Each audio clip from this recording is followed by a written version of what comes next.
Good morning. It is just past 9 a.m. on Saturday the 19th of December 2020, the year that is finally almost over. My name is Arran Hunt, my partner at Stace Hammond, and I head up the Migration Partners team. As always, this is not legal advice, don't take it as such, it's purely our views on immigration in New Zealand. If you're looking for legal advice, give us a call, give us an email. Our office is closed from the 23rd of December, but we will be available by email after that point through to early next year. We're again down in beautiful Mission Bay to record today's video, just for a change. We'll be back in the office actually probably today, and we'll be available through the next few weeks. We have a new website going live hopefully now or in the next few days, so definitely check that out. We have three parts to today's video. First we're going to look at a couple of pieces of very important news that come out in the past 48 hours. Then we'll look at a few changes to the work visas that are coming through next year. And to finish the video, we'll be hearing from words from a very special guest who's very special to me. As always with the longer videos, I'll leave timing codes in the description so you can just jump to the section that you're interested in if you want to. However, I believe the first part of this video is definitely important to probably actually all of you who are watching this. So to get started, we'll start with two very important bits of information that came through in the past 48 hours. Actually came through yesterday afternoon. This was actually noted, the first one was noted by somebody, by Tinsy, who let me know about it. It was seen on a Immigration New Zealand page that relates to student visas, but it wasn't actually announced. This is 2 days ago that she saw it. It wasn't announced until what we call as lawyers a Friday special, a thing that you get through late in the Friday afternoon, so you sort of can't do much about it. And it's now been notified to us. We saw 2 days ago on the student visa page that's now come through as email that all the temporary applications from offshore had now suspended until May 2021. What this means is that unless you have a border exception, you cannot get an application through if you are offshore. Or you're part of those very sort of small groups like diplomatic visas, that sort of thing. Now, we were expecting for it to be extended. It is probably a good thing that it was sort of extended prior to Christmas taking place. But it's better to know now than to know early in the new year. It was inevitable because of the continued rampage with COVID-19 across the world that this was going to take place and the border was going to stay closed for an extended period of time. Now New Zealand is getting a large number of vaccinations, but these come through later next year, so the suspension will keep on going, will be extended further past May. If the government at least lets us know early on, which is very much easier, it helps you guys out just to know, I suppose, what's going on and how far further forward you need to plan any visa applications. Now the second piece of news that came through in the same Friday special email at 3:55 p.m. last night it's difficult to explain what it's about because there's very little detail in it. So there's a section in the email stated, email advising of a new health visa condition. And we're going to read out the words from the email because it's hard for us to see what it's about. So it says, early next week, Immigration New Zealand is notifying all temporary entry visa holders who are in New Zealand of this new visa condition by email. Advisors who have a large number of clients subject to a special direction will experience a larger than usual volume of emails to the nomination communication address. Please forward the emails to your clients as soon as possible. The new condition takes effect from the date the email is sent. Now, that says it all. Basically, this is a temporary entry class visa, which includes every visa that is not a residence visa, so work visas, visitor visas, working holiday visas, and all the other kinds.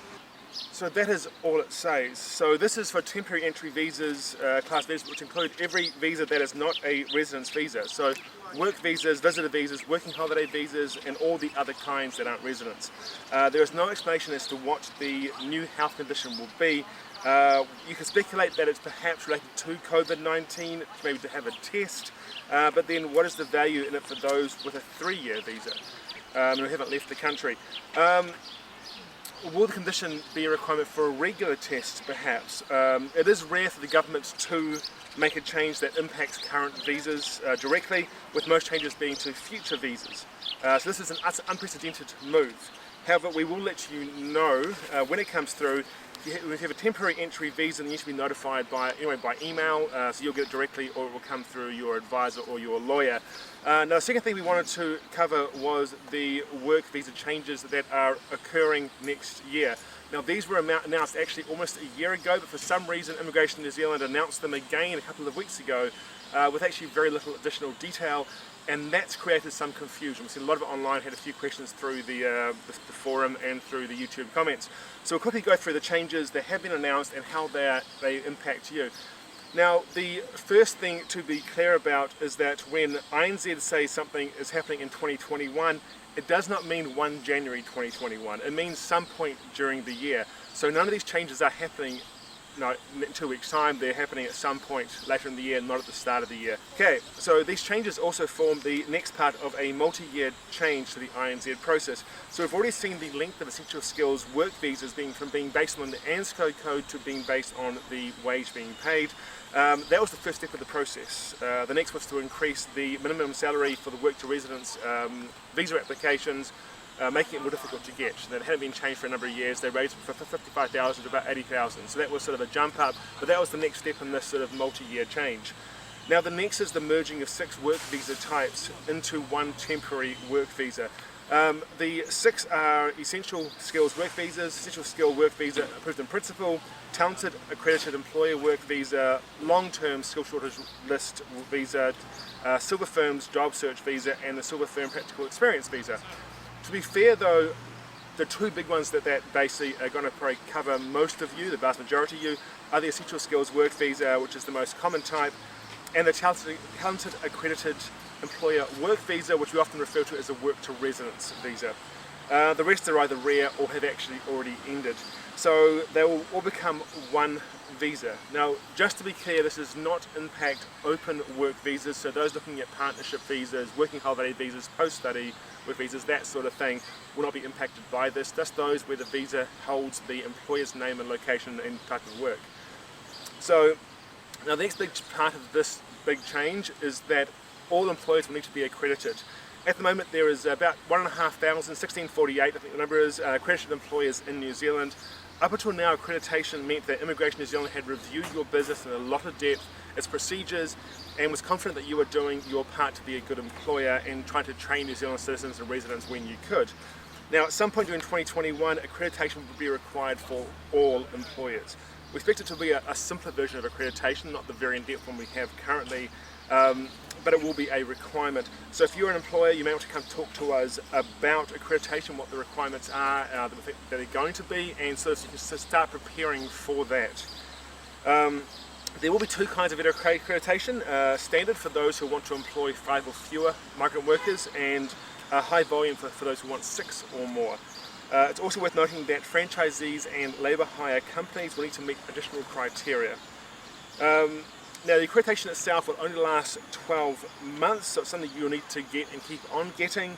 So hopefully it's a relatively cheap and quick process, but there's a possibility that any renewal could be up to 2 years long. So it could be 1 year for the first one, after that 2 years for every renewal, hopefully keep costs down.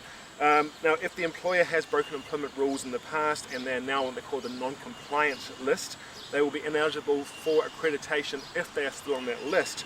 Now, knowing how INZ has handled this in the past and how they see being on the list makes you a bad employer, that's their view, being on that list can actually be an issue for years to go. We've had a number of situations where an employee's on the list for the most simple of reasons. They acknowledge the mistake, it was a simple error on their part, and several years later, after they've been off the list for several years, Immigration's still saying, well actually no, you're not a good employer. And we've had to fight to say, well actually you can't keep punishing them for being on the list years ago. So we're hoping that isn't the same situation here, that if you're no longer on the list, you can get accredited. We will find out once this does come through. Now, with accreditation requirements in place, a new temporary visa application will be a 3-stage process. So the first is that the employee needs to be accredited, covered that.